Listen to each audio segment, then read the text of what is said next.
shumë e rëndësishme dhe shumë e vyer, pasi njihemi me rezultatet kryesore të punës arkeologjike të vitit kaluar.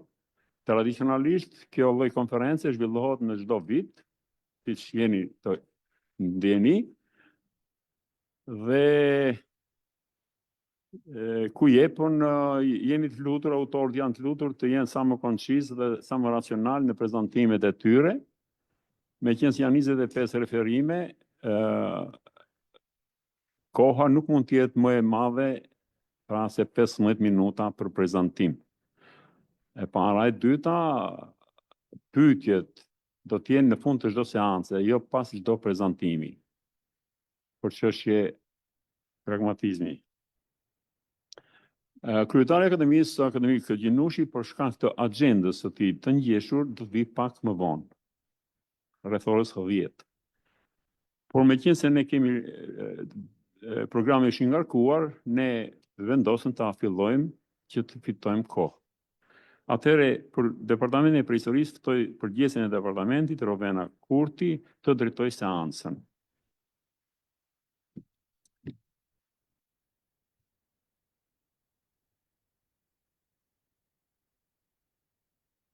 Nderuar kolegë, përshëndetje të gjithëve. Departamenti i Peristorisë kemi gjithsej 6 projekte që do prezantojmë sot, shumica e të cilëve janë projekte në vazhdim. Janë po ashtu një pjesë e rëndësishme projekte të përbashkëta me institucione të huaja, si franceze apo Shkolla Franceze e Athinës, Universiteti Montpellier, Universiteti Bernës në Zvicër, Universiteti Buffalos në Shtetet e Bashkuara apo i Kölnit në Gjermani. Do fillojmë pa humbur kohë me projektin e parë, projekti shqiptaro-zviceranë, Lindre, një kontribut i përbashkët i kolegut Adriana Anastasi me profesor Ilir Gjipalin, Albert Hafner, Martin Hintz, Brunner dhe Christian Anastasi. Përshëndetje të gjithëve. Siç dihet, projekti Lindre është një projekt i cili është në bashkëpunim me Universitetin e Bernës. Ne kemi kryer 3 sezone në këtë projekt, pra në Lind. I 2024 ishte sezoni 4. Patëm një fazë paraprake përgatitore, e cila ishte në periudhën maj-qershor. Qershor-korrik u kryen sondazhi në tokë, i cili ishte i planifikuar. Ishte një vazhdim edhe i një sondazhi të vitit më përparshëm, ku edhe siç e shikoni, janë identifikuar si shtresa gjeologjike. Ajo që është me interes në këtë sondazh, ne kemi kapur 2 shtresa kulturore, të cilat pak a shumë vërtiten rreth 5800 të përpara. Presim analiza konfirmimi, doli si thua e nevojshme në këtë sondazh, edhe besojmë që do marrë përgjigje gjithë evolucioni i këtij territori përsa i përket mbushjeve gjeologjike. Materiali përveç palafiteve, si shikohet në këtë rast, do të thënë kemi arritur të kapim jo vetëm palafite në pozicion vertikal, por dhe ato horizontal, të cilat mund t'i japin të dhëna përsa ju përket strukturave në të cilat bazoheshin dhe ndërtoheshin shtëpia apo ambientet të tjera. Atë që po shikojmë me interes në këtë fushat ishte dhe themi duke qenë një fazë fillestare ndërtimeve në palafite, nëse vërtet mund të flasim për ndërtimin e platformës në fillim dhe pastaj të shtëpive, apo kemi dhe ndërtime të cilat nuk e parashikojnë ndërtimin e platformës, dhe ky është një proces i cili pastaj me evolimin e ndërtimeve në palafite të ketë ofruar dhe mundësinë e ndërtimit me platformë. Materiali që doli në shtresa ishte i material arkeologjik i pasur, me shumë interes, i cili nga specialistë e institutit, nga Rudenci, nga profesor Gjipali edhe Ulsi, është marrë në studim, është në studim e sipër.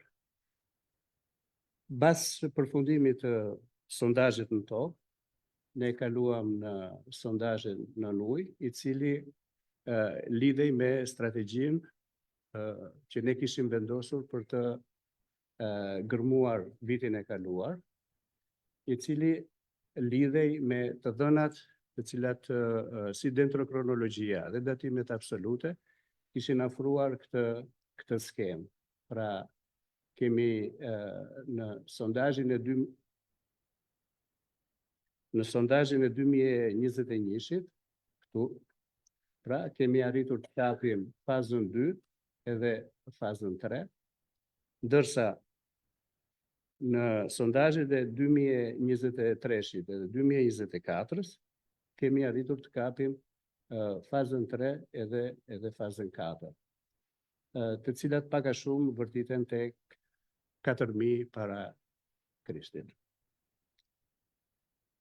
Si shitet në 2023-shin, ne kishim arritur, pra ishte kjo sipërfaqja e gërmimit në ujë, ku ishin identifikuar 3 palisate, dy ishin edhe paralele me njëra tjetrën, dhe ishte një palisate 4, e cila ishte deri këtu, pra ishte identifikuar, dhe ideja ishte që mundet që të vazhdonte kjo palisat.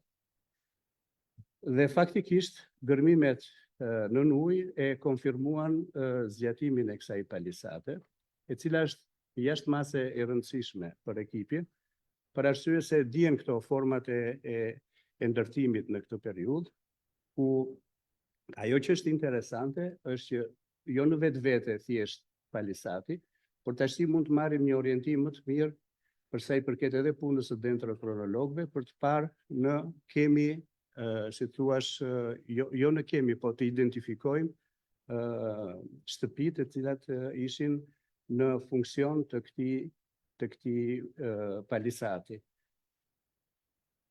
Është temë e hapur, nuk kemi arritur, si thuash, në konkluzione, por që mendojmë që të gjehet mund të ketë një korelacion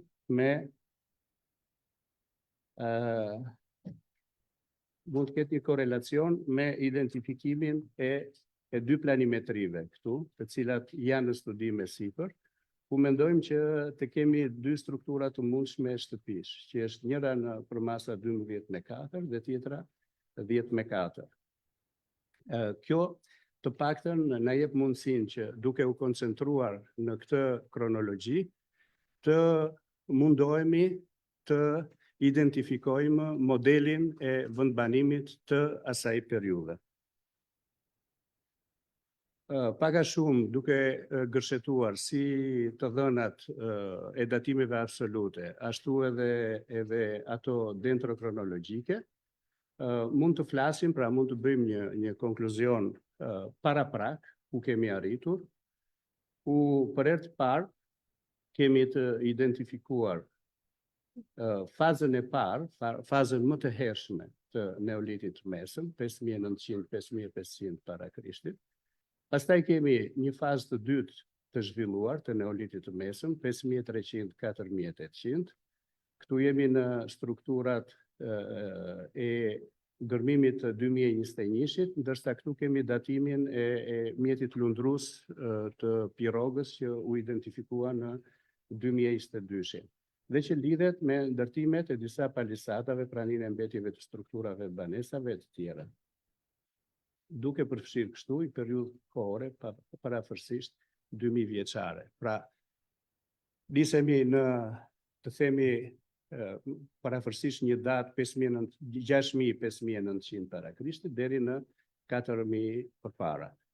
Këto janë, si thuash, të dhëna të cilat janë për momentin, janë në zhvillim e sipër, pasi qoftë në sondazhet në të ardhmen, nuk i dihet pastaj që mund të identifikohen edhe që logjika aty e çon edhe faza të tjera të këtij siti të rëndësishëm arkeologjik. Edhe këtu kemi disa nga konkluzionet e Elin Treshit, i cili të themi është kthyer në një sit arkeologjik relevant jo vetëm për Shqipërinë, por edhe në nivelin e arkeologjisë në Ballkan edhe më tej. Faleminderit.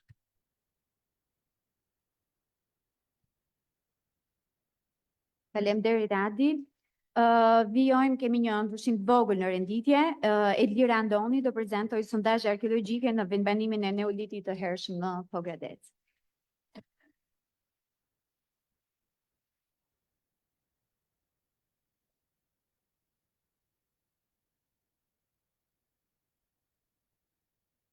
Përshëndetje të gjithëve.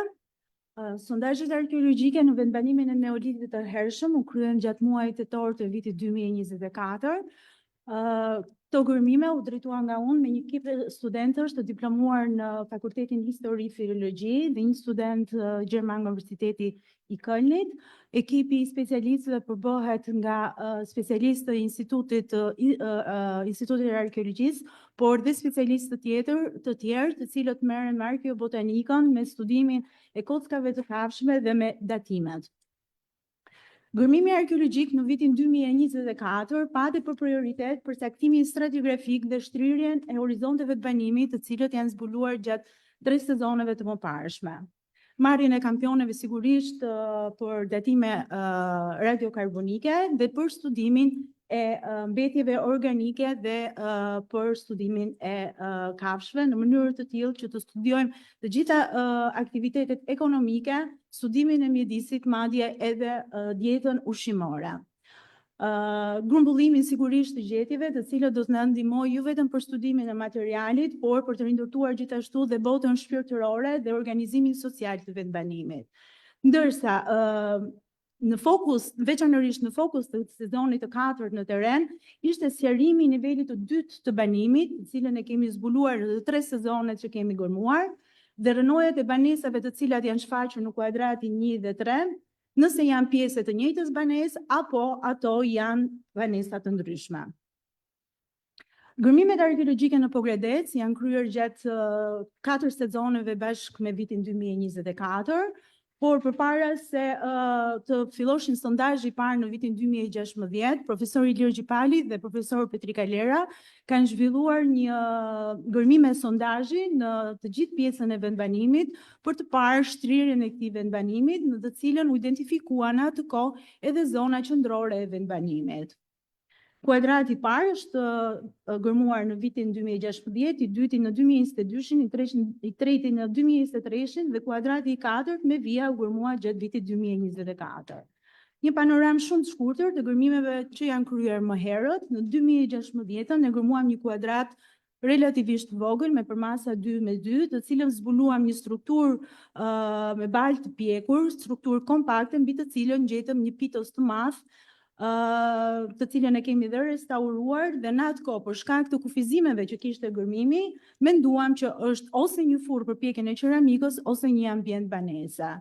Në këtë mënyrë, në sezonin e ardhshëm u hap kuadrati 2 në anën lindore për të parë shtrirjen e kësaj strukture me balë të pjekur, dhe në këtë kuadrat vum re 2 horizonte banimi. Banesa e parë, e cila konsiston në një mur në formë drejtvizore dhe me pjesën e rrëzuar të mureve nga një anë, që është i përbërë me argjil të papjekur, dhe një shtres tjetër nga një qëndat nga një depozitim shumë i vogël kulturor, i cili përbëhet nga një shtres me balë të pjekur.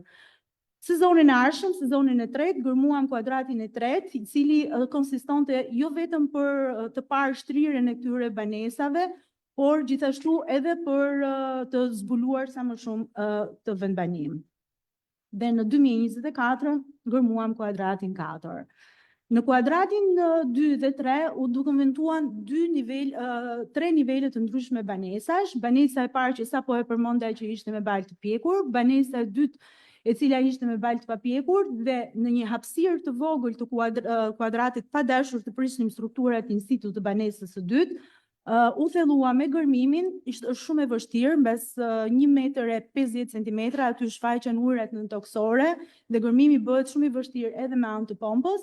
se u ik, kështu që me vështirësi arritëm të shkojmë deri në tabanin e vendbanimit, ku identifikuam një nivel të tretë banese, e cila shtria ndoshta nuk duket mirë, por në të gjitha anët e kuadratit duket shtresa me balë pjekur, e cila ndahet nga niveli i dytë i banimit me një depozitim kulturor afër 1 metër. Kuadrati i 4 u piketua në anën lindore të kuadratit 1 dhe në anën veriore të kuadratit 3, për të ndjekur të gjithë nivelet e këtyre banesave që kemi arritur deri tani. Për fatin tonë të keq, neve arritëm në një hapësirë e cila ishte një kanal drenazhimi, pasi pyetëm edhe banorët aty, i cili ishte hapur si kanal kullimi gjatë ndërtimit të pallatit që shumë afër me parcelën që neve gërmojmë, dhe në këtë mënyrë kuadrati jon u kufizua vetëm në anën veriore të kuadratit.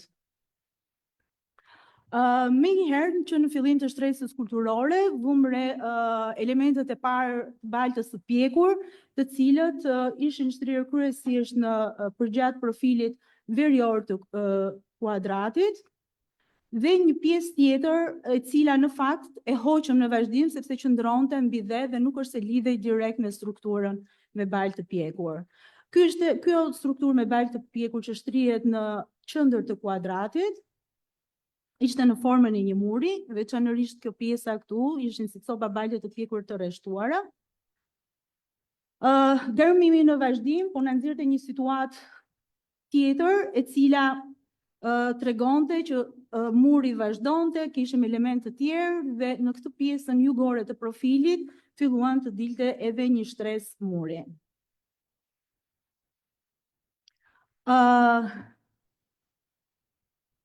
E gjithë situata ishte shumë e komplikuar në kuadrat, sepse filluam në të gjitha anët e kuadratit të shfaqeshin struktura me balë të pjekur. Një strukturë e tillë që ishte kompakte është kjo strukturë këtu që i dham një numër tjetër, po ajo që është më interesantja është linja e murit, të cilën të paktën deri këtu është e qartë, ndërsa këtu kemi një shëmbje tjetër, një mur tjetër ose nuk është ende e qartë, sa shohim në vazhdim. Nga ana tjetër kemi 3 pllaka të tjera me balë të pjekur, të cilat shtrihen përgjatë profilit lindor të kuadratit, dhe nga konsultimet që kam bërë, po dhe nga literatura që kam parë, Vrbjanca Çuka, që është një vendbanim i cili është duke gërmuar në Maqedoninë e Veriut, ka një situatë të tillë dhe zakonisht këto lloj korridoresh tregojnë që janë ndarjet e banesave, sepse banesat janë shumë afër, shumë pranë njëra tjetrës. Megjithatë, kjo është për tu parë, është thjesht çfarë kemi konsultuar deri tani.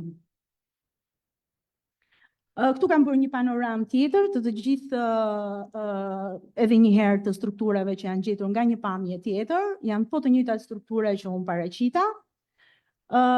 Për të vazhduar gërmimin, sepse ishte e pamundur që dhe nuk dëshiroja që të lëvizja strukturat in situ për të parë shtrirjen e vendbanimit, u mundova që në pjesën që ishte më pak e prekur nga strukturat me balë të pjekur, të bëja një kuadrat, i cili gjithashtu ishte shumë i vështirë për të gërmuar sepse fillon dalja e ujrave nëntoksore në këtë pikë të gërmimit, por ajo që ishte shumë interesante ishte fakti që përgjatë shtresës kulturore, shtresës së dytë kulturore, ne gjetëm qeramik, e cila është shumë më fine se qeramika që kemi gjetur në shtresën e sipërme kulturore.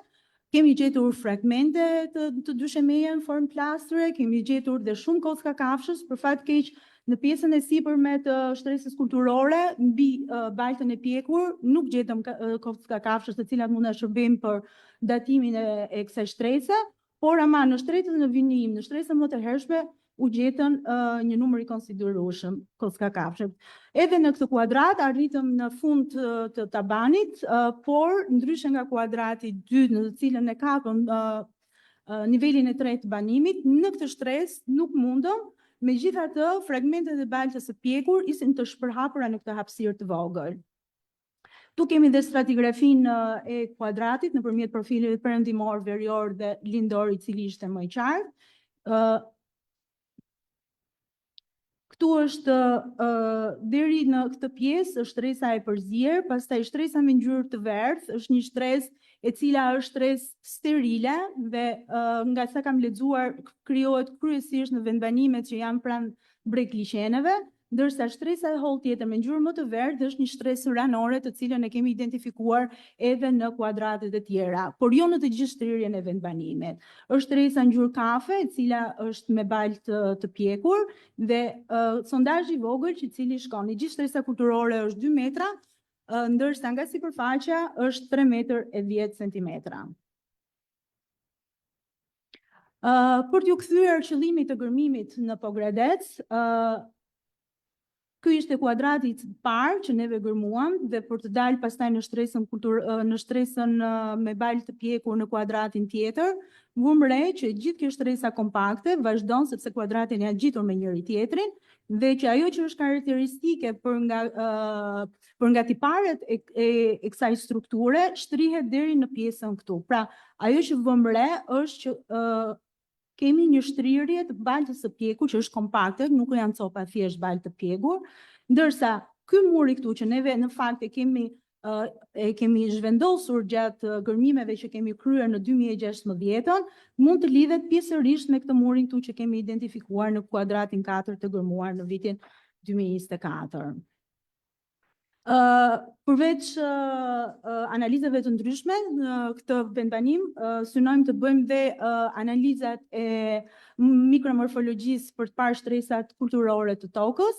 Ajo çfarë është për të vënë re në vendbanimin e Pogradecit, vazhdojmë të gjejmë këto lloj qafar cilindrike që zakonisht lidhen me shtëpitë e kultit, sigurisht edhe figurina të cilat nuk janë të shumta, megjithatë janë shumë interesante. Për sa i përket studimit të qeramikës, shumë shkurt, interesante ishte jo vetëm gjatë gërmimit 2024, por edhe më herët, shtresa kafe mbi shtresa me depozitime kulturore, mbi strukturat, 80% e qeramikës është qeramik treshanike me forma të mëdha enësh.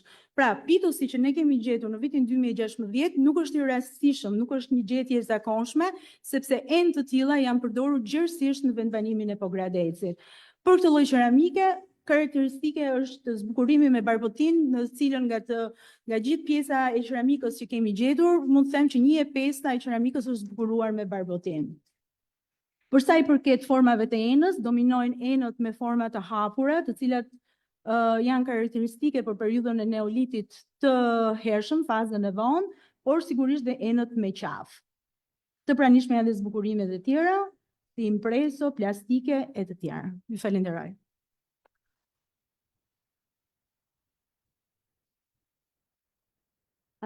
Edlira do vazhdoj së bashku me kolegët Jana Anvari dhe Patrick Willett me prezentimin e kërkime arkeologjike për neolitin në fushën e Korçës.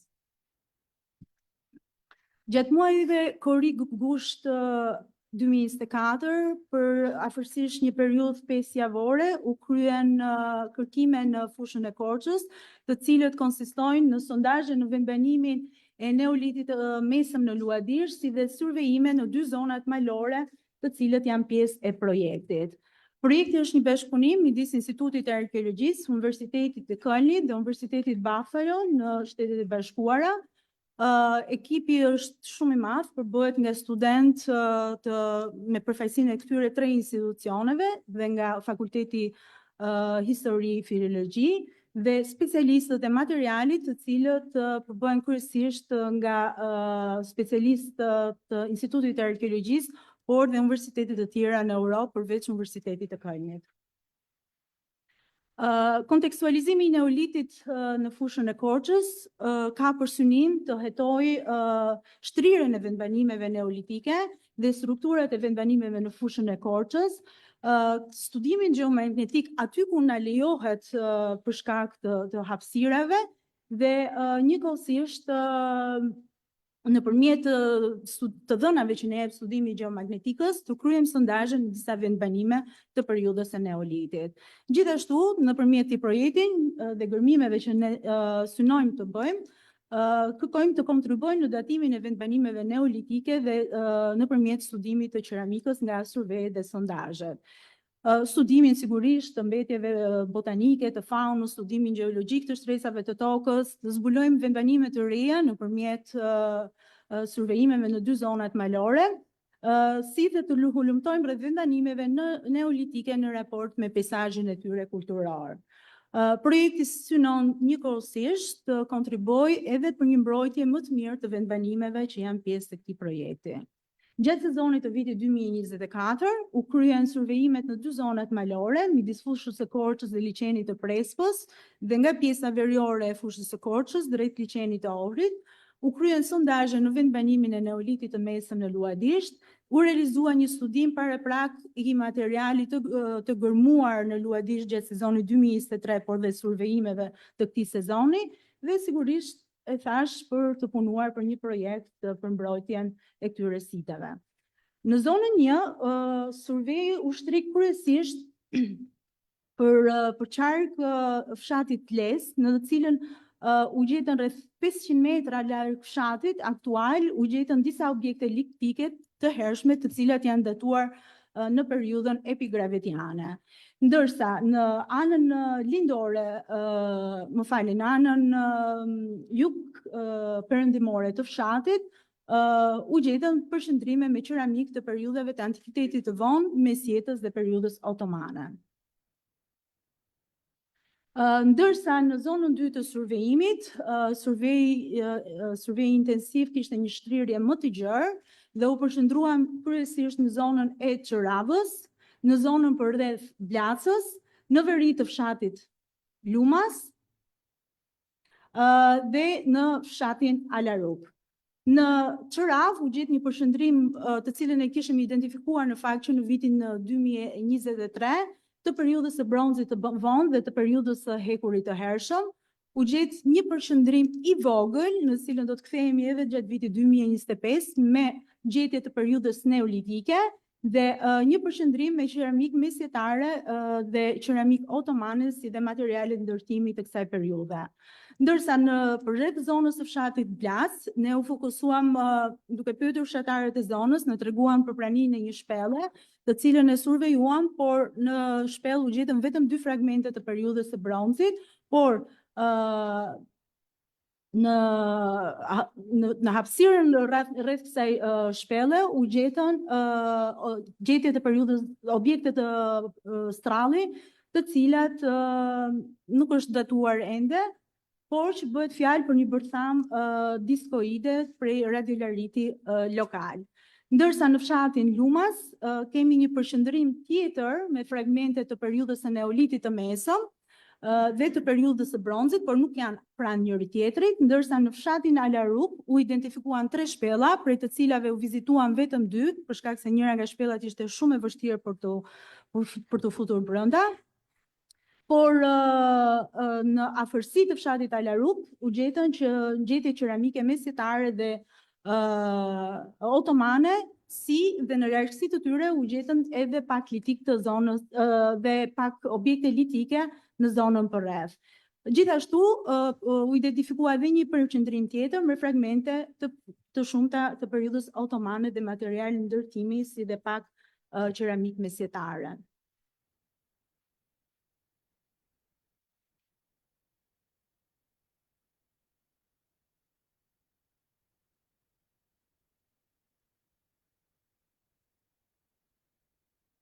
Gërmimi në Luadisht u fokusua këtë vit me hapjen me gërmimin e 4 kuadrateve, kuadrati 7, 8, 9 dhe 10.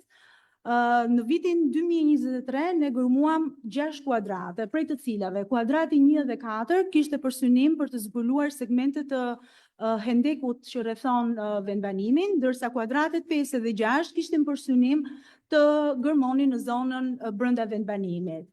Për këtë arsye, kuadrati 7 u piketua, si themi, pranë kuadratit 4 në mënyrë të tillë që të gjërmonim segmentin e një segment të hendekut neolitik, ndërsa kuadratet 8 dhe 9 në fakt ishin zgjerim i kuadratit 5 dhe 6 për të zbuluar më tej kontekstet e banimit që ne kishim zbuluar gjatë 2023-shit, ndërsa kuadrati 10, i cili ndodhet në atë që ne kemi identifikuar si pjesa qendrore veriore e vendbanimit, për të kontrolluar praninë e shtresave kulturore.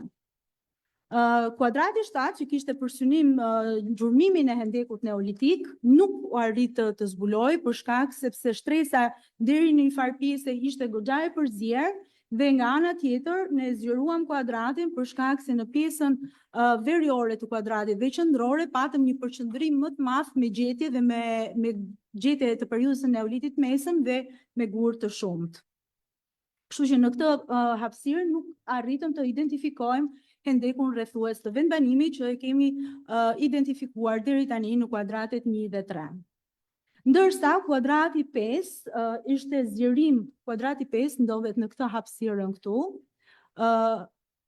Në kuadratin 5 ne identifikuam po themi një pjesë të një muri të një banese me argjil të papjekur dhe forma trapezoidale që i kemi dhënë në kuadratin në fakt kishte për synim që të gjurmonim vazhdimsinë e këtyre mureve, por nga gërmimi i këtij kuadrati rezultoi që e gjithë pjesa që neve kishim zbuluar si një trakt muri, në fakt ishin sedimente të cilat sedimente me gjurë të bardhë, të cilat i përkisnin kësaj gropës së madhe këtu. Dhe pjesë të sedimenteve me gjurë të bardhë u identifikuan edhe në këtë gropën këtu. Nëpërmjet analizave gjeomorfologjike dhe jo vetëm gërmimit, u tregua se nuk ishte argjil. Njëkohësisht në kuadratin 5 kemi dhe aktivitete të tjera si 2 gropa të mëdha në pjesën juglindore dhe jugperëndimore të kuadratit. Dhe përveç këtyre 2 gropave, të cilat gjithashtu ishin me depozitime të periudhës neolitit mesëm dhe të ngjashme me gropën e madhe në pjesën veriore të kuadratit, identifikuam edhe një, po themi një kënd, themeli ndoshta të një banese. Nuk kemi ende të bindur për këtë përfundim, për këtë interpretim. Megjithatë, elementet që na çojnë që i kemi identifikuar të tillë ishte ngjyra e kuqe, e cila përbëhej nga grinca të shumta balte të pjekur, por edhe që ishte sterile nga pjesa tjetër e kuadratit. Kjo pjesë muri, po themi, ishte prerë nga gropa tjetër dhe ajo që na i përforcon deri diku këtë mendim është fakti se kemi gjetur edhe 3 post-holes, 3 gropa të vogla, të cilat kanë shërbyer për vendosjen e trarëve. Ndërsa në kuadratin 9 ishte një zgjerim, kuadrati 9 ishte një zgjerim i kuadratit 6 të gërmuar në vitin 2023. Edhe në këtë kuadrat synonim që të gjenim shtrirjen e mureve me balë të pjekur të cilët ishin të rrëzuar, por ajo çfarë vure gjetëm vetëm grumbuj me balë të pjekur dhe nuk është se kemi të bëjmë me një banesë in situ, po thjesht me depozitime të mureve të cilat mund të ndodhen tjetër kund dhe janë hedhur në këtë pjesë të vendbanimit. Në kuadratin 10, fillimisht gërmuam një hapësirë 2 me 2 metra për të parë depozitimet kulturore në këtë pjesë të vendbanimit. Ajo që vum re, shtresa ishte shumë e hollë dhe shumë pak objekte u gjetën periudhës së neolitit mesëm, por u gjetën disa gjurmë me grinca balë të pjekur, të cilat u përqendruan këtu dhe në këtë pjesë të gërmimit, prandaj i dham këtë formë kuadratit, sepse edhe koha ishte shumë e kufizuar në teren. Përveç gërmimeve, u bën studime materialit të ndryshme, u morën kampionet mikromorfologjike në teren, dhe dokumentimi i tyre, u bën analizat dhe studimi i baltës së pjekur, studimi i materialit ka specialistë të ndryshëm, ndërsa për sa i përket qeramikës të grumbulluar gjatë këtij viti, kemi të bëjmë me tiparet e një vendbanimi të neolitit të mesëm, ku dominon qeramika e zezë me format e saj bikonike dhe zbukurimet që janë tipike të periudhës së neolitit të mesëm. Gjithashtu kemi disa rezultate paraprake nga studimi i mbetjeve arkeobotanike, ku dominojnë llojet e grurit që janë përdorur në neolit, elbit, thjercave dhe bimë të tjera. Gjithashtu kemi disa analiza paraprake për praninë e kafshëve në vetbanim. Kemi praninë e deles, së vis, së derrit, të gjefit dhe kafshë të tjera të egra. Ju falenderoj për vëmendjen.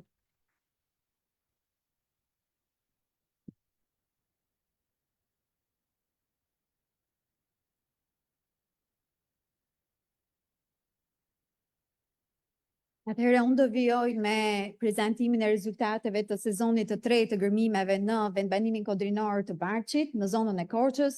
Është një projekt i përbashkët me Shkollën Franceze të Athinës, Universitetin e Montpellier, por me financime dhe nga institucionet të tjera franceze.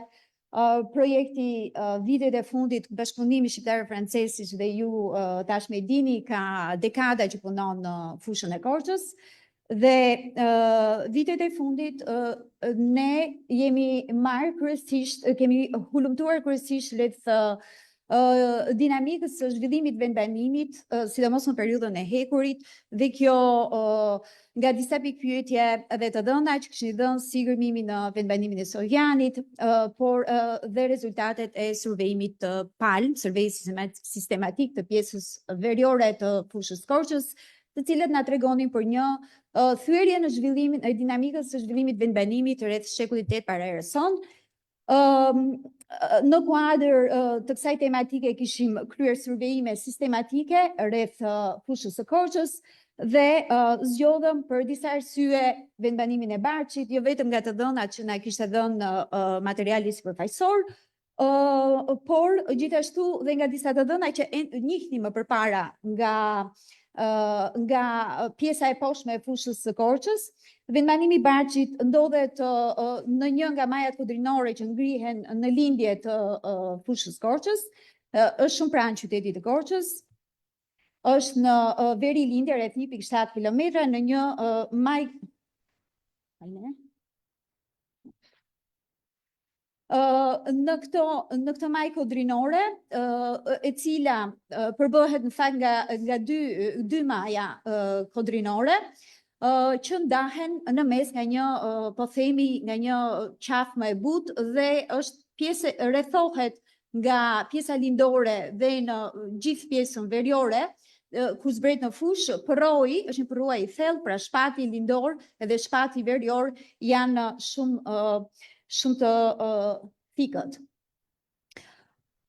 Gërmimet e dy sezoneve të para ishin përqendruar pikërisht në ekstremin jugor të sitit, sepse aty ne kishim disa të dhëna, kishim një suk artificiale me gur dhe me dhe, e cila rezultoi në fakt të ishte një, mendonim, kishim një hipotezë, mund ishte tum, por rezultoi në fakt ishin mbetje strukturash.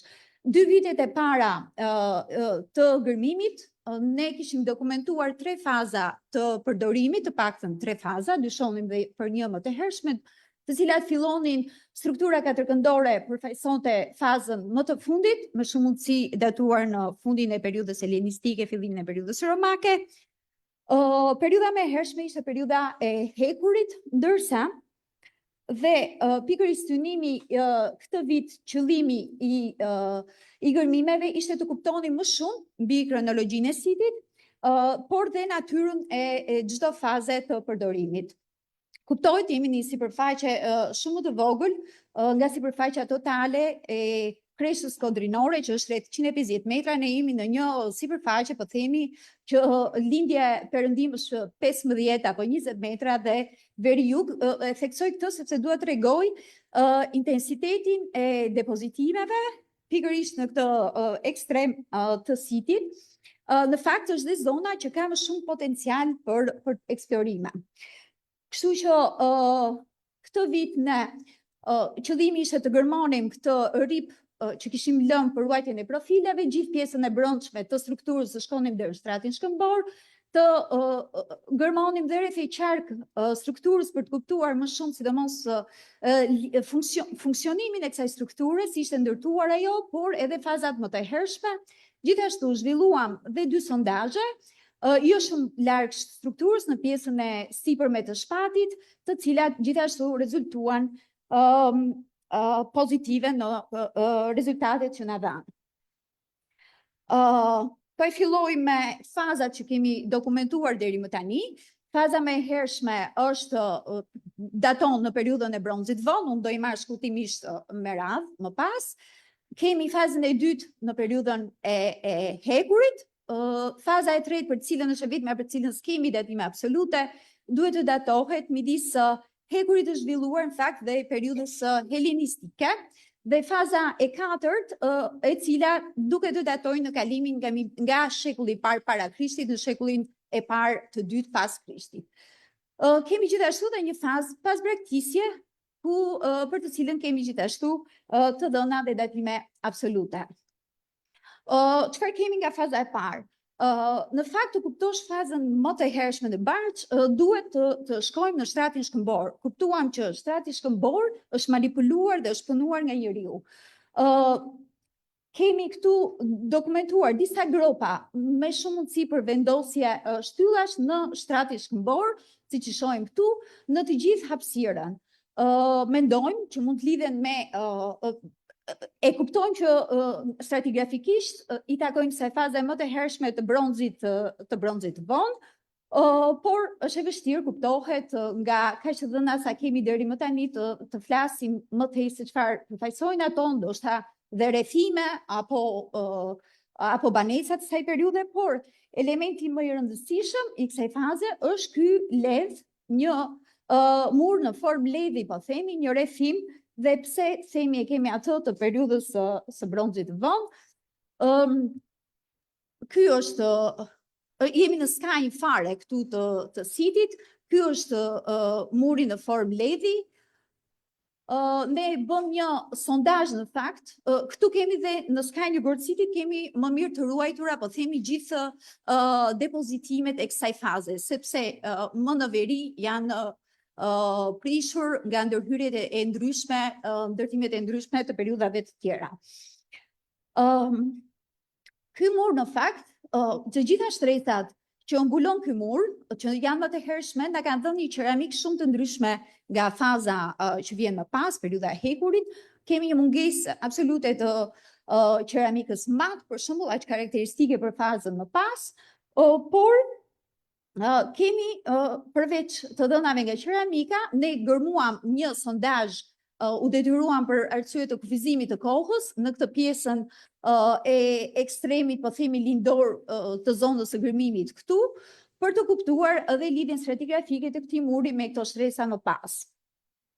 Kemi nga faza përveç së qeramikës, nga faza e abandonimit, po themi, që mbulon menjëherë mbi këtë ledh, kemi dy datime absolute, në fakt, të cilat datojnë në shekullin 12-11 para erës sonë.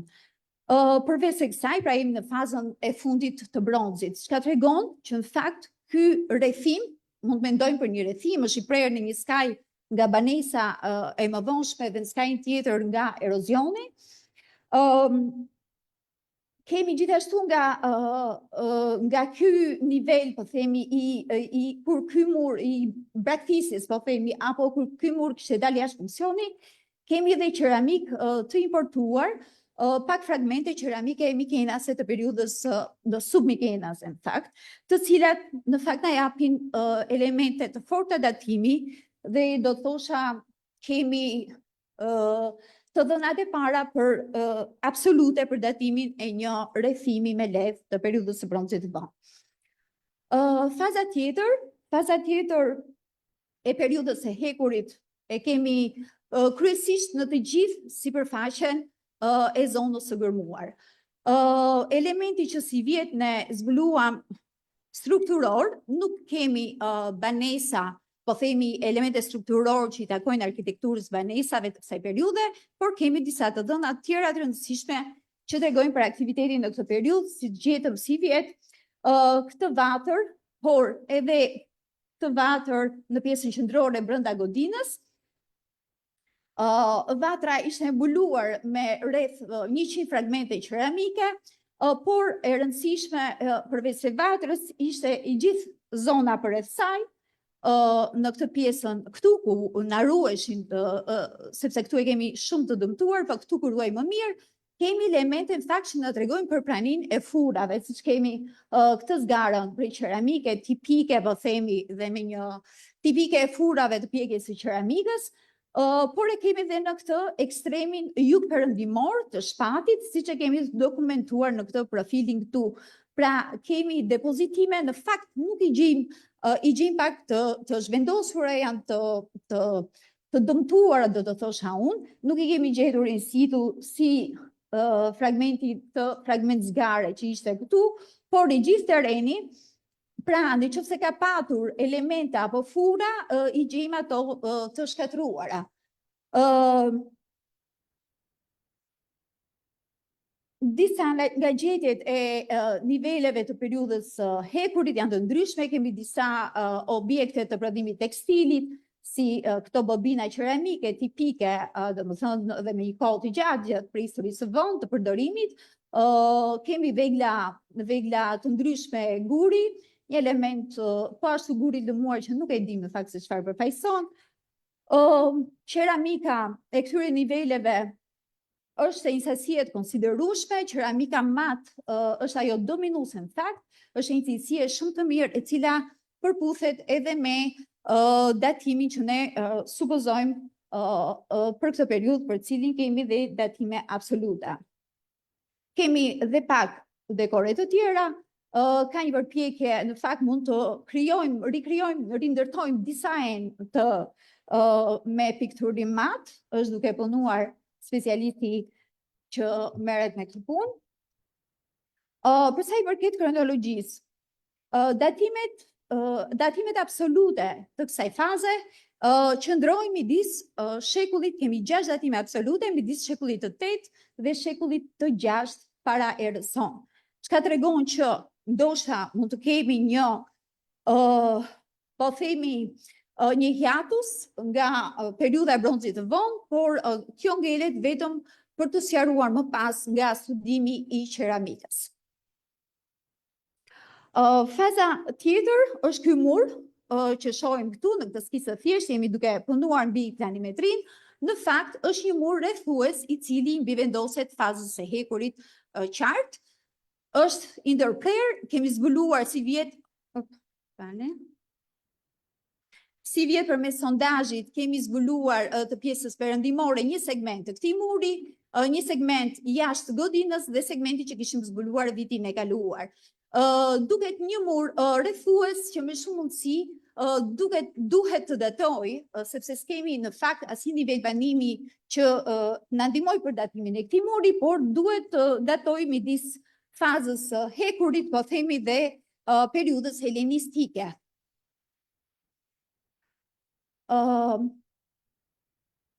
Shohim që në fakt ky mur duket në këtë foto vazhdimi i murit, kjo është sondazhi që kemi kryer. I gjithë muri ka një rënje në fakt në pjesën drejt jugut, nuk e dim nëse ky është fenomen, ndonjë fenomen natyror, rezultati i tij, apo nga mbushjet e periudhës më pasme të konsiderueshme në funksion të ndërtesës sipër, katërkëndore të fazës më vonë. Pra, e shohim në fakt dhe nga modeli digital i terrenit, i gjithë ky kurrizi këtu është vazhdim i këtij muri i cili duket të rrethojë këtë pjesën e taracës së sipërme të shpatit. Një fazë tjetër, faza e fundit e përdorimit është godina katërkëndore. Në fakt kush ishte qëllimi, çfarë kishim për qëllim të kuptonim si vjet.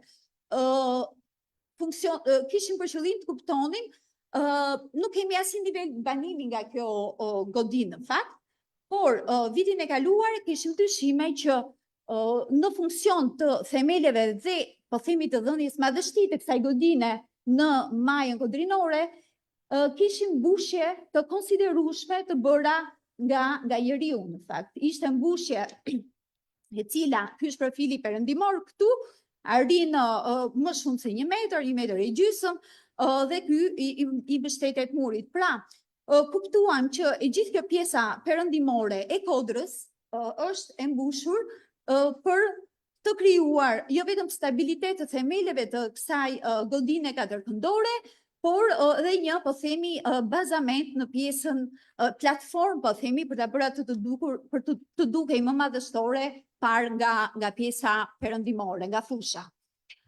Kemi të dhënash, kemi datime, kemi për datimin e kësaj. Në fakt, siç thash, nuk kemi asnjë nivel banimi, por më falni, por kemi 2 datime absolute, të cilat i kemi marrë nga balta e përdorur për lidhjen e burve të murit, të cilat datojnë në shekullin e parë para Krishtit, shekullin e parë pas Krishtit.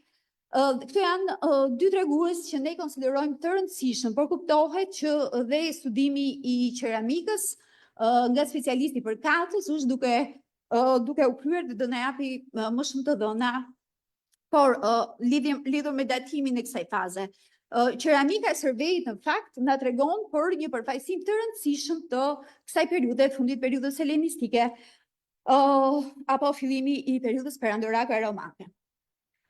Gjithashtu, në pjesën perëndimore u zhvillua edhe një sondazh tjetër, ku gjetëm një mur taracimi që mendojmë që mund të lidhet tipërkas kësaj faze. Kuptohet të dhënat që kemi qeramika është helenistike e kësaj periudhës apo dhe romake, megjithatë është e vështirë për të dhënë një datim më të ngushtë në lidhje me këtë mur, është mure taracimi i ndodhur në këtë pjesën dhe bën kuptim në fakt me gjithë të mbushje që janë realizuar në funksion të kësaj godine. Një fazë tjetër, që në fillim ne shihnim në fakt nga fotot ajrore, dy ndërhyrje të rëndësishme, të cilat i vërtetuam dhe gjatë gërmimit për marrjen e gurve të kësaj godine. Dhe kemi dy datime absolute nga kjo fazë e rëndësishme, ndërhyrje që janë shumë interesante, datojnë në periudhën në shekujt 15-16 e rësont, pra në shekujt e parë të pushtimit osman. E rëndësishme është sepse ky datim, po themi dhe në lidhje me përhulumtime më tepër themelimin po themi të fshatit Barç, sepse dhe nga tuma 2 e Barçit ne kemi marrë kampione skeletor për analizat ADN-s, por të cilat na kanë dhënë dhe datime absolute, të cilat përputhen pikërisht në shekullin 15-16 të ripërdorimit të tumës 2 të Barç. Në fakt, kalaja e Barçit nuk është e rastishme këtu, ashtu quajtura kalaja e Barçit, pra gjithë këto faza që përmenda të përdorimit të majës kodrinore, pa diskutim, lidhen edhe me të dhënat që kemi nga zona e fushës, jo vetëm tuma 1 dhe tuma 2 e Barçit datuara në bronzin e vonë dhe në periudhën e hekurit, por kemi të dhëna dhe me pitosat të cilat të periudhës helenistike që gjenden në Muzeun e Korçës, apo ky sarkofag i periudhës i shekullit të 2, periudhës romake, perandorake, që ndodhet po ashtu në Muzeun e Korçës. Ne ende do vazhdojmë patjetër, kemi mbyllur këtë 3 vjeçar për të vazhduar më pas me studimin e materialit, i cili do na ndihmojë në përcaktimin më të mirë kronologjik të fazave që kemi.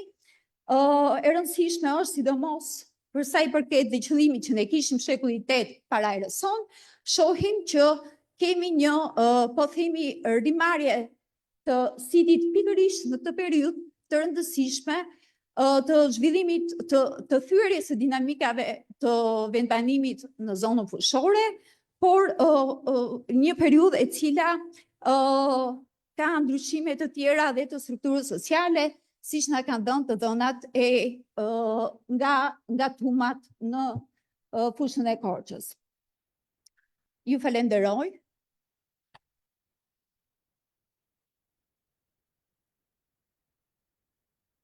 Atëherë do vijojmë me Ervin Kujtila, do prezantoj rezultatet të sondazheve arkeologjike në fortifikimin prehistorik të Orenjës.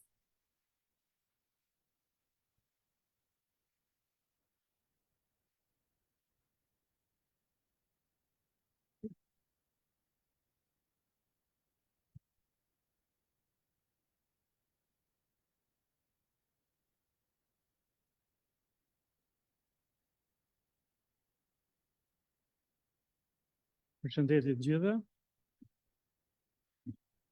Projekti që do të prezantojmë ka të bëjë me rezultatet e sondazheve arkeologjike, të cilat janë zhvilluar në vitin 2024 në Orenjë të Librazhit. Lugina e Shkumbinit përfaqëson një rajon mjaft interesant të Shqipërisë qendrore. Përveç si një arterie e rëndësishme rrugore, kjo luginë shërben edhe si kufi gjeografiko-kulturor ndërmjet dy kulturave të rëndësishme, siç është ajo e Mat Glasinacit në veri dhe ajo Devollit në jug. Në Shqipëri njihen disa zona të rëndësishme ku fortifikimet kanë formuar sisteme fortifikuese. Ndër to janë 5. Zona e Shqipërisë veri perëndimore, zona e Shqipërisë lindore, zona e Shqipërisë mesme, ku përfshin edhe luginën e Shkumbinit, ku cilët bën pjesë edhe projekti i Orenjës, zona e Shqipërisë jug lindore dhe zona e Shqipërisë jug perëndimore. Përgjatë luginës Shkumbinit janë ndërtuar një numër shumë i madh fortifikimesh prehistorike, të cilët kanë krijuar sisteme të plota fortifikuese për gjithë zonën. Është fjala për më shumë se 23 fortifikime prehistorike dhe protohistorike, të cilët shoqërojnë luginën e Shkumbinit në gjithë gjatësinë e sipërme dhe të mesme të saj, duke filluar nga fortifikimet e Selsës, që ndodhen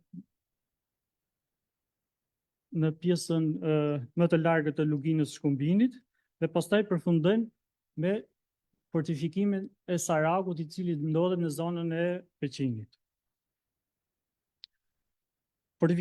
Sistemi fortifikues i luginës Shkumbinit ndahet ose mund ta ndajmë në tre elemente të rëndësishëm apo në tre periudha të rëndësishme: fortifikimet e bronzit vonë, të cilët ngrihen në kreshta, të cilat janë fortifikuara dobët me teknika primitive ndërtimi në përputhje me potencialin e dobët ekonomik dhe presionin e rrezikut jashtëm. Fortifikimet e periudhës së hekurit të hershëm, të cilët janë vendosur në taraca lumore dhe kodrinore, në pika dominuese, ku zbatohen teknika më të përparuara ndërtimore dhe krijohen sisteme më të fuqishme fortifikuese. Fortifikimet e periudhës arkaike, të cilët janë vendosur pranë rrugëve tregtare e burimeve ekonomike. Gërmimet me karakter sondazhi në Orenjë. Fortifikimi i Orenjës ndodhet në fshatin Orenjë Katund, në kodër eliptike, e cila ka një distancë rreth 1 kilometër nga fshati. Kodra ku është vendosur fortifikimi, nga lindja zbret në trajt taracash dhe lidhet nëpërmjet një qafe të lartë me vargun e kodrave fqinje, ashtu siç është karakteristik për gjitha fortifikimet e kësaj periudhe. Vetëm në anën lindore, pjerësia e faqes së kodrës zbutet mjaft dhe realizohet komunikimi me zonën përreth. Kreshta ku gjendet fortifikimi ka pozitë dominuese me gjithë mjedisin kodrinor përreth saj dhe luginës që lidh atë me kullotat malore të Shëngjergjit dhe të Gollobortës. Planimetria e fortifikimit të Orenjës, ashtu si në pjesën më të madhe të këtyre fortifikimeve, ruan 2 linja muresh: fortifikimi prehistorik, i cili gjithmonë rrethon një sipërfaqe më të madhe se fortifikimi i antikitetit vonë, i cili rrethon një sipërfaqe më të vogël të kreshtës së fortifikimit apo të fortifikimit. Qëllimi i sondazheve të gërmimit të vitit 2024, projekti kërkimor gërmime me karakter sondazhi, në fakt i ka zanafiella që në 2019, kur kishim temën e doktoraturës dhe për herë të parë realizuam sondazhe gërmimi në zonën e Qermenikës, apo në pjesën veriore të luginës së Shkumbinit. Gërmimet e kryera gjatë këtij viti u realizuan në shtator të 2024 me pikësynimin e ri të kontrollit të depozitimeve kulturore në hapësirën e brendshme të fortifikimit prehistorik. Në sondazhet që kemi realizuar në 2019, edhe për efekt të kohës, kemi realizuar 2 sondazhe. Sondazhi këtu, i cili ndodhet në jug të fortifikimit, dhe sondazhi më në veri. Ndërsa në vitin 2024 realizuam një sondazh këtu, pasi kjo pjesa këtu është një linjë fortifikimi e cila në terren duket më qartë, dhe menduam që të realizojmë një sondazh brenda muajit fortifikues për të parë se si lidhen depozitimet kulturore të fortifikimit me vendbanimin. Dhe sondazhi tjetër, sondazhi 2, u realizua më në jug perëndim të sondazhit 1 dhe në jug të sondazheve të viteve 2019. Një sondazh të vogël, më shumë me karakter kontrollues apo vërtetues, realizuar në anën e jashtme të murit fortifikues, për të parë nëse depozitimet ishin mbështetur të gjitha në murin fortifikues apo vazhdonin edhe në pjesën e jashtme të fortifikimit. Gjatë kësaj zoni gërmimi, u përqendruam në 3 zona, siç i përmenda pak më lart, në zonën e parë, pra në sondazhin 1 dhe në sondazhin 2 dhe sondazhin 4, i cili sondazhi 4 është hapur në pjesën e brendshme të murit të antikitetit vonë, pra ngjitur me murin, por këtu nuk është se kishim rezultate shumë të qarta për shkak se kishte ndërhyrje, ndoshta për shkak të edhe ndërtimit të murit të antikitetit vonë. Nga gërmimi i sondazhit 1 deri në thellësinë 2.8 metra u përftua një pamje stratigrafike kulturore e cila ishte ngjashme me sondazhet numër 3 të vitit 2019. Shtresa arkeologjike kulturore përbëhet nga shtresat njësive stratigrafike 2 dhe 4 dheut dhe me trasi nga 1.8 deri në 2 metra.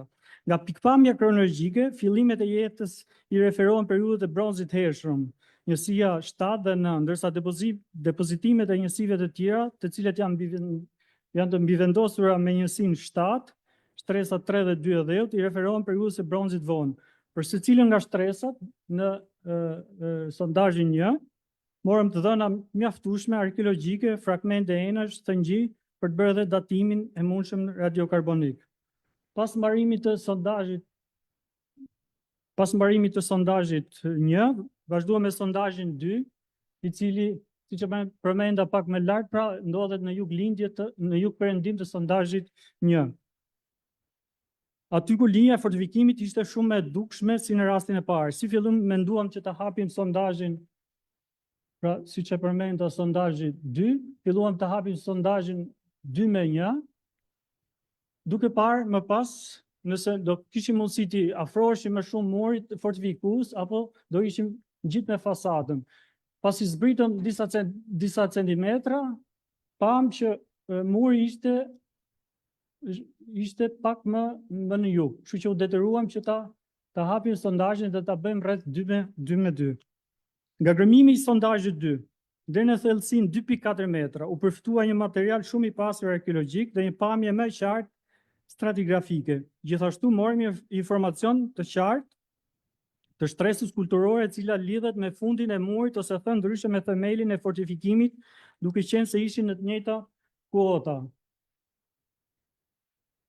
Pra, thellësia e sondazhit këtu ishte pothuajse e njëjtë apo me të njëjtat kuota me anën e jashtme apo fasadën e jashtme të murit fortifikues. Tu bëm një gërmim të vogël derisa arritëm në tabanin dhe disniveli nga sondazhi për shkak të edhe të trashësisë së murit arrinte rreth 20 deri 25 cm. Sondazhi 2 i vendosur ngjitur me murin e ledhit fortifikues na dha një pamje më të qartë për sa i përket datimit të fortifikimit. Materiali arkeologjik që i përket bronzit të hershëm u zbulua në stratigrafi të qartë dhe që lidhet me nivelin e tabanit të fortifikimit. Ky material në pjesën më të madhe ishte i mbështetur në fasadën e brendshme apo anën e brendshme të murit prehistorik. Për të parë situatën jashtë, siç u përmenda, pra hapëm dhe një sondazh të vogël apo një gërmim, se nuk mund ta quaj edhe sondazh. Sondazhi 4, po për shkak thash që të përzierjes madhe që kishte materialit të sondazhi 4, nuk arritin dot të arrinin në një përfundim të qartë, sepse gjatë ndërtimit, ndoshta gjatë ndërtimit murit të antikitetit vonë kishte ndërhyrje të mëdha. Kjo është stratigrafia e sondazhit 4. Tu kishte një shtresë e cilë një west që e quajtëm arrinte 15 deri në 18 cm, e cila mbulon të gjithë e westi 6, por që ishte pamundur për dhënë një konkluzion të qartë. Ky është sondazhi 4, i cili u hap brenda murit fortifikues të antikitetit vonë. Dhe thellësia pra e tij arriti rreth 1.9 deri në 2 metra. Pra i gjithë muri i antikitetit vonë, edhe pse në sipërfaqe mund të shkojë rreth maksimumi 20-25 cm, brenda ishte rreth 1.9 metra. Deri nga kjo pjesa fundore këtu që shkonte deri në 60-70 cm, duke që ishte themeli, sepse ishte me gur më të mëdhej se sa pjesa e lart, duket dhe llaçi i cili është përdorur nga ana e brendshme. Këtu është gjerësia e murit, edhe pse nuk shihet qartë për shkak të dëmtimit të kësaj pjesës këtu, por arrinte deri në 1.8 metra. Kjo është pjesa e anës jashtme të fasadës të murit. I gjithë muri i antikitetit vonë shihet në të gjithë linjën, pra që kur fillon edhe deri në përfundim të saj. Qeramika e bronzit të hershëm, për sa i përket materialit arkeologjik, sondazhet e gërmimit 2024 sollën një material relativisht të pasur qeramike, por në gjendje të coptuar dhe vështirë për një rekonstruksion të saktë grafik. Nga rreth 1100 copë fragmente, gjithsej vetëm një pjesë e vogël e qeramikës vlen të merret konsiderat për një studim analitik, qoftë edhe të pjesëm të kësaj qeramike, të cilat janë buzë, enësh, apo vegje, parete, funde e kështu me radhë. Qeramika e bronzit të hershëm, e cila përfaqësohet me qeramikë e cila është shumë e hollë, shumë e trashë në krahasim me bronzin e vonë.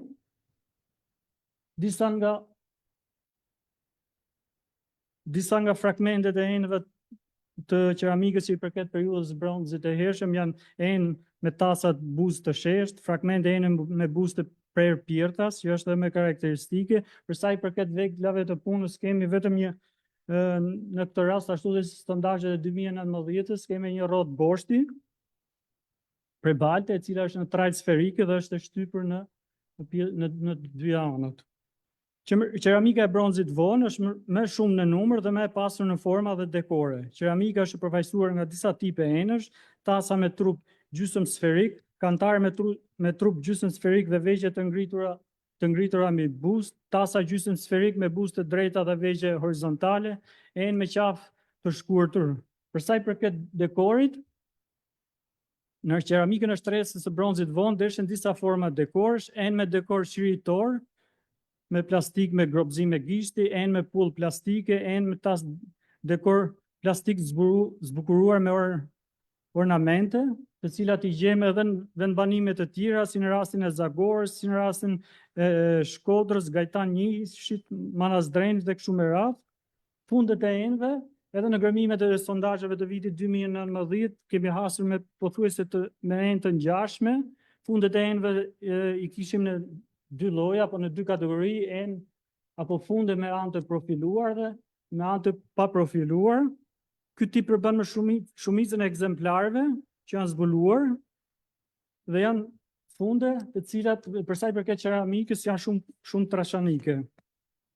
Tipet e vegjeve vlen të theksohet se kemi një numër të madh vegjesh, çka dëshmon për karakterin mbizotërues të enëve me vegj. Përmendin disa enë vegjesh, enë me vegj vertikale, tipi shiritor vertikal, tipi shiritor horizontal. Fortifikimi i orenjës, për sa i përket raportit të fortifikimit me vendbanimit, mund të themi që fortifikimi i orenjës futet në vendbanime të cilët futet në ato lloj fortifikimesh ku vendbanimi ka qenë ndërtuar brenda murit fortifikues.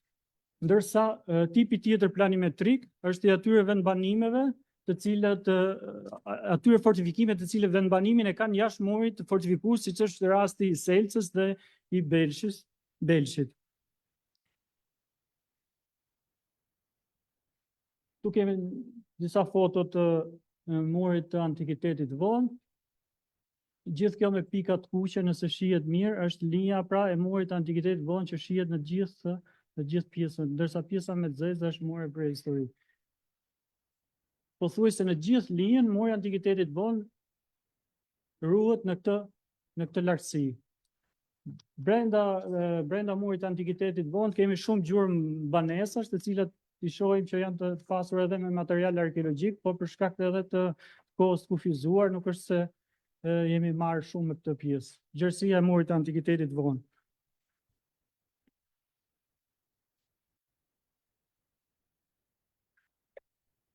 Rezultatet e sondazheve të gërmimit të vitit 2024, sikurse ato të vitit 2019, dhanë një tablo më të qartë të stratigrafisë të depozitimeve kulturore. Këto depozitime i referohen periudhës së bronzit të hershëm dhe bronzit vonë. Me periudhën e bronzit të hershëm lidhen njësi stratigrafike 06 dhe 09 të sondazhit 1 dhe 06-07 të sondazhit 2. Tiparet dhe veçoritë kulturore të dy sondazheve shprehen qartë në qeramikën e cila përbën masën kryesore të gjetjeve. Mbështetur në tiparet dhe morfologjinë e qeramikës, mendojmë se lënda arkeologjike e sondazheve i referohet periudhës së bronzit të hershëm dhe asaj të bronzit të vonë. Qeramika përfaqësohet kryesisht nga enë të mëdha me parete të trasha e mesatare, të cilat janë punuar përgjithsisht mirë nga baltë e cila është e përzirë me kokriza ranore dhe me thërmia karbonatesh. Nuk mungojnë as rastet kur balta është e përzirë me gur të shtypur e rërë të trash. Ngjyrat misdotëruese të qeramikës së trash dhe asaj të zakonshme janë ato të kuqerremta dhe kafe me tona herë më të forta dhe herë më të çelta. Enet me përmasa të vogla e mesatare janë më të pakta në numër. Përgjithsisht ato kanë parete të holla e faqe të lëmura mirë, por pa shkëlqim.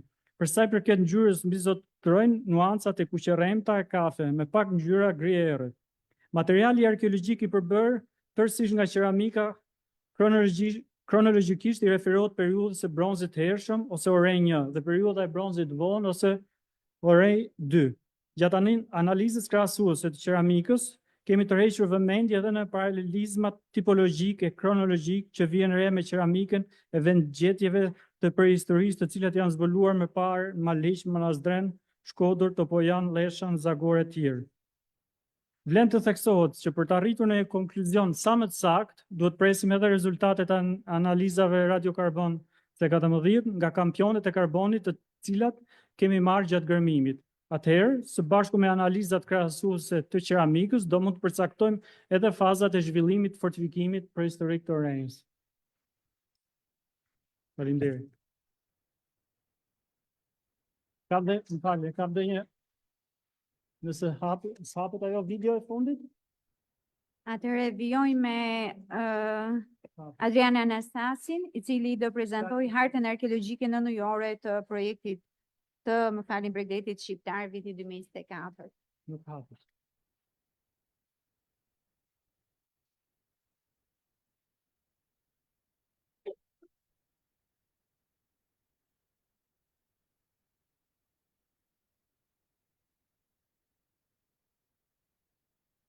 Përshëndetje edhe një herë. Për vitin 2024, arta arkeologjike nënujore Bregdetit Shqiptar u përqendrua kryesisht në guroret e Karaburunit, në sitin Lin 1 të Neolitit, Palafit, në liçenin e Ohrit dhe në Pres, ku është një vendbanim i cili i përket periudhës së bronzit.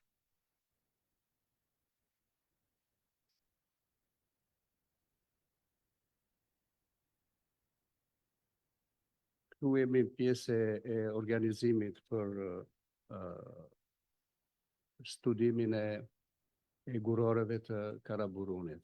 Jemi gati 40 vjet pas ekspeditës së parë të realizuar nga Mojko Mzeqo dhe Neritan Ceka në gadishullin e Karaburunit, ku është dhënë një informacion i gjerë mbi këto gurore, ku në veçanti dahen dy nga guroret më të rëndësishme të Karaburunit, që është në pjesën e brendshme të gadishullit, ta quajmë gurore apo zona e guroreve tek zona e Mermerit dhe Gjiu i Gramës. Për 2024, pra vitin e kaluar, ideja ishte të fokusoheshim tek guroret e Karaburunit në zonën e Mermerit.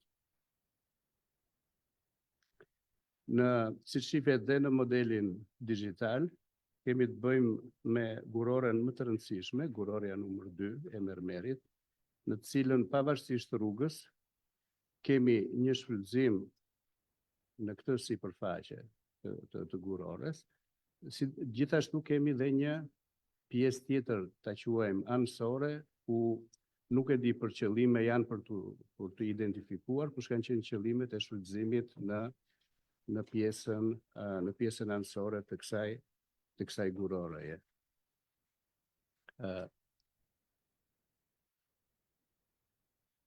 Guroria numër 2 është një nga guroret e cila përfaqësojnë, të themi, modelin më të mirë të shfrytëzimit të guroreve. Dhe për këtë qëllim, përveç një dokumentimit modelit digital, u kërkua që krahas edhe kampionimeve, të shikoj edhe mundësia e interpretimit se si ka funksionuar, të themi, pjesa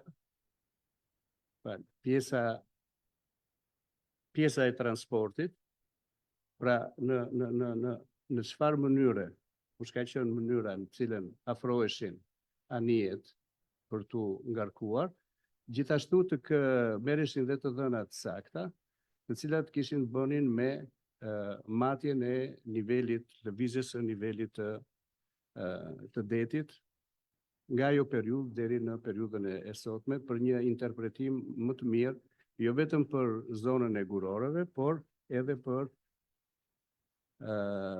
në përgjithësi lëvizjen e nivelit të detit në Bregdetin shqiptar. Si shifet në modelin digjital, kemi të bëjmë me këto prerja numër 1, 2 dhe 3.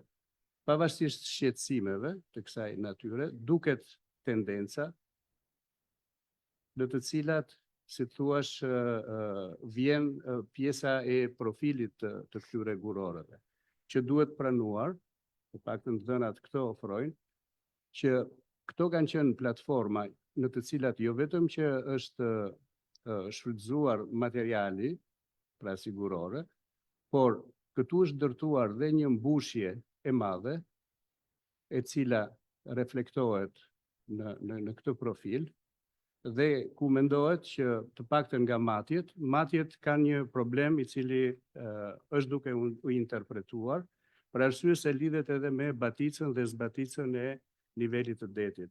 Gjë për të cilën edhe sistemet hidrografike që ne kemi, është për të parë me forcën detare, nuk është se japin një informacion të sakt për të kuptuar këtë lëvizje të nivelit. Por, nisur nga negativet e shfrytëzimit të këtyre guroreve, të paktën në matjet që ne kemi bërë në këtë zonë, këtu, japin, pra jemi diku këtu, japin të dhëna matëse, të cilat lëvizin nga 2,80 m deri në 1,70 m, që do të thotë pak a shumë në një përllogaritje që duhet jemi në një nivel më poshtë, i cili lëviz pak a shumë 2,40, 2,60, 2,70. Dhe është shumë mirë e demonstruar, për arsye se unë nuk kam vazhduar, po këtu kemi një profil i cili shkon goxha poshtë, shkon mbi 50 metra. Është një situatë ideale, pra këtu, situatë ideale, ku anijet të afroheshin në antikitet për tu furnizuar me materialin që do transportonin.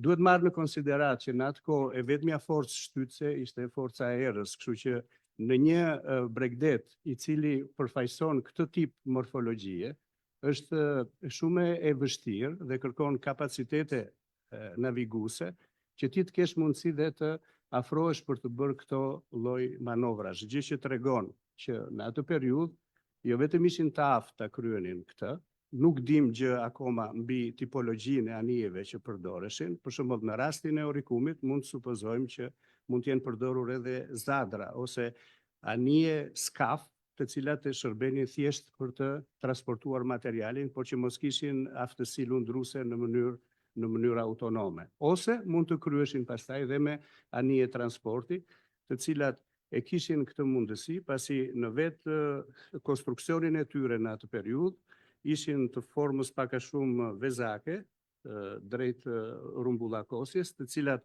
ofronin si bazament në çështjen e vendosjes peshave të mëdha siç janë blloqet e gurit, por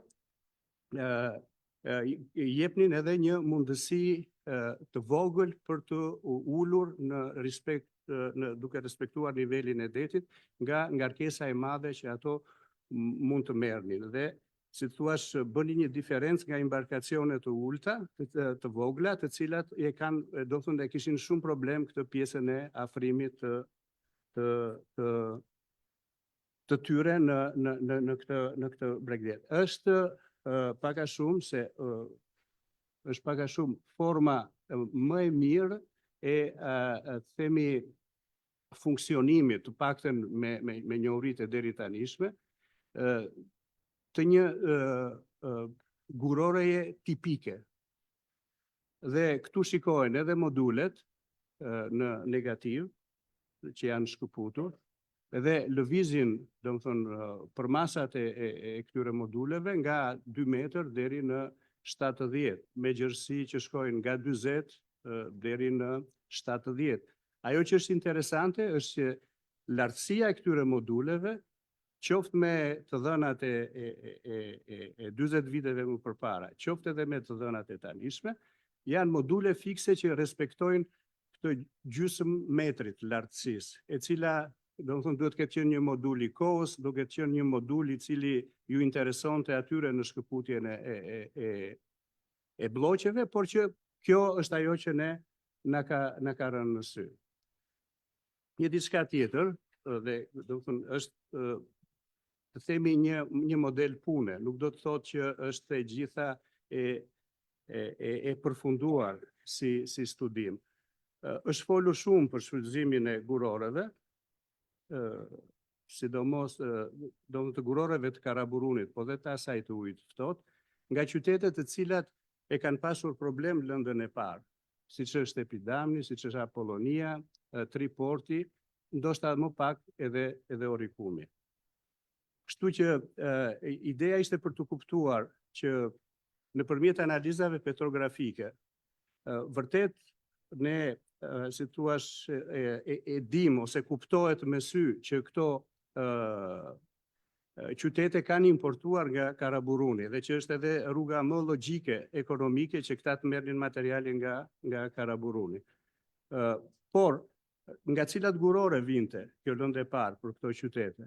Kështu që janë bërë disa kampionatura të cilat lidhen pak me module arkitektonik apo me module për lëndërtimi të thjeshtëzuar. Jemi kryesisht përqendruar në bloqe të cilat kanë shërbyer për të themi fortifikimin e këtyre qyteteve dhe që kryesisht ky lloj aktiviteti ekonomik ka funksionuar në një regjim të plot pak a shumë në shekujt e 4 dhe të 3 para erës sonë. Kështu që ne kemi marrë 2 kampionatura këtu në gurore, që është kampionatura 1 dhe kampionatura 2, për të krahasuar me kampionet të cilat janë marrë nga bloqet, të cilat i përkasin qyteteve të mësipërme.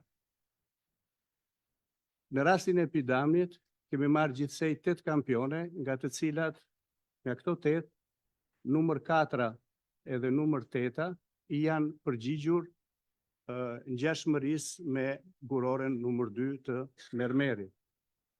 E njëjta gjë për Apollonin, ku si numër 3 dhe numër 4 i janë përgjigjur. Interesant është që Treporti nuk ishte asnjë lloj ngjashmërie nga kampionaturat që janë marrë. Në Treport, kampionaturat i janë referuar gjithmonë murit mbrojtës në New York. Pra, do të thënë për ato bloqe është marrë kampionatura. Dërsa Oriku, nga 4 kampionatura, duke hequr 2-shin, që ishte kampion gjeologjik, i cili thjesht deshim ta krahasonim me Mermerin, të 3 kampionet janë që të 3 nga Mermeri.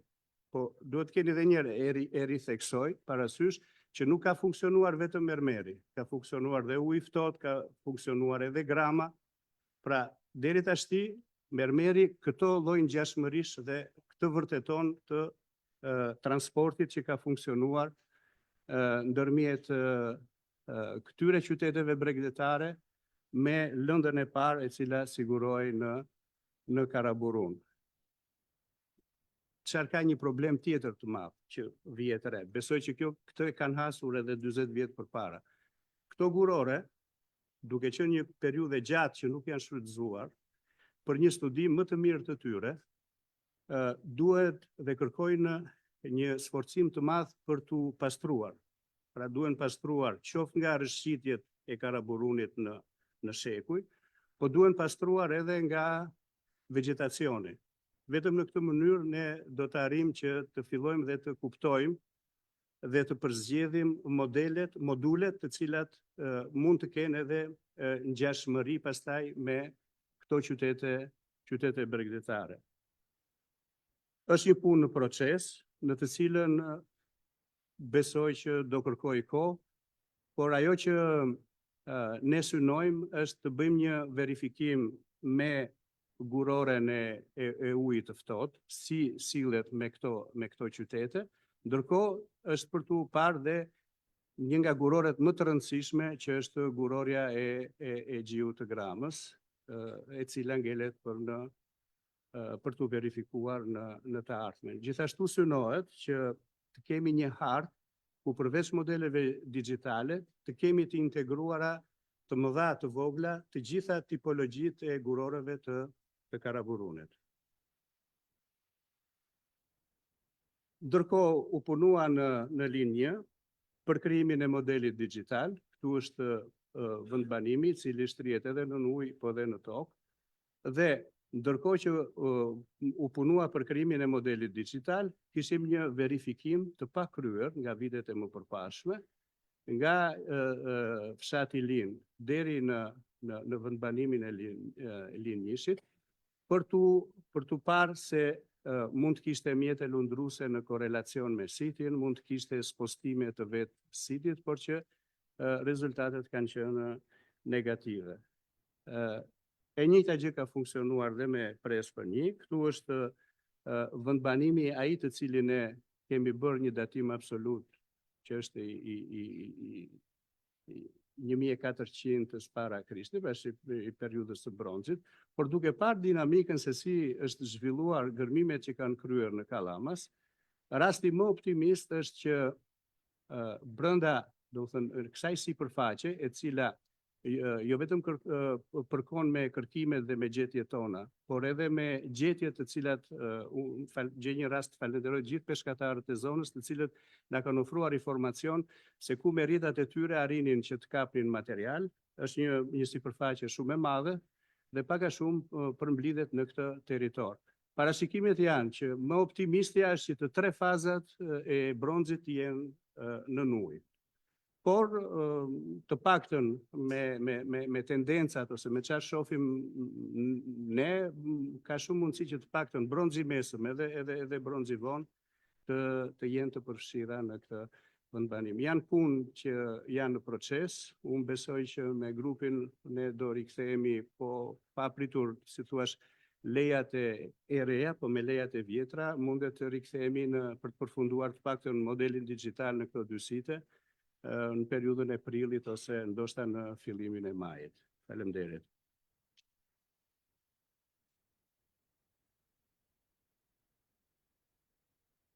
Faleminderit Adi. Dhe këtu në fakt ne i mbyllim prezantimet e Departamentit të Prehistorisë. Besoj që është momenti që mund të vijojmë me diskutime rreth prezantimeve.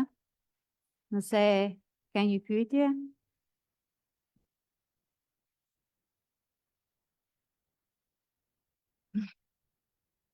Po.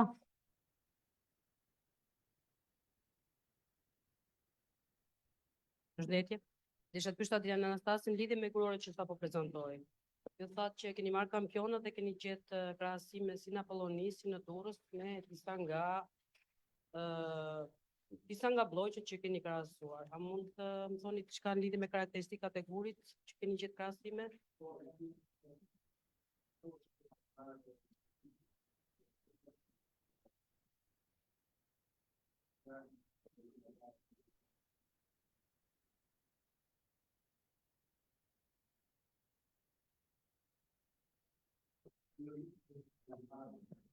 Ngjashmëritë janë marrë nëpërmjet saj, e cila është edhe eksperte në studimin petrografik. Domethënë nuk është se për momentin do të mund të thosh diçka në lidhje për si domethënë Jo, tash s'kam si ta them. Nga që gjatë gjithë kohës përmendi merr, po unë duke qenë se jam marrë dhe vetë me shumë studimin e shumë blloqeve në Apolloni, nuk kam mbajtur mend të kem parë ndonjëherë merr. Ja, nuk është merr. Është Aha. Kemi të bëjmë me formacione gëlqerore. Do të thonë, po Po nëse 50 të dhënat që ishin gur gëlqeror. Pra nuk Është kemi gur të gëlqeror. jo, Karaburuni asnjëherë nuk ka ofruar mermer. okay.